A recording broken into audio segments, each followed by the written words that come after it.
অর্ক ছবি আঁকতে খুব ভালোবাসতো, কিন্তু তার আঁকা ছবিগুলো যেন প্রাণ পেত না। একদিন সে পুরনো একটা দোকানে একটা অদ্ভুত কলম খুঁজে পেল। কলমটা দেখতে সাধারণ হলেও তার গায়ে কেমন যেন রহস্যময় নকশা করা ছিল। অর্ক কলমটা কিনে আনলো। বাড়িতে এসে অর্ক যখনই কলমটা হাতে নিল, তখনই ঘটল অদ্ভুত ঘটনা।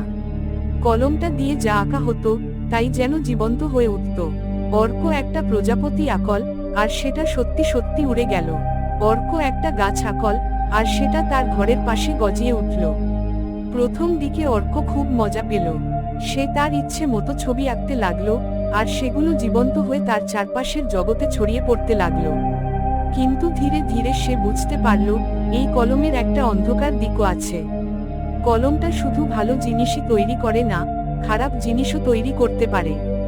আর সেই খারাপ জিনিসগুলো যেন সত্যি হয়ে অর্কের চারপাশের জগতে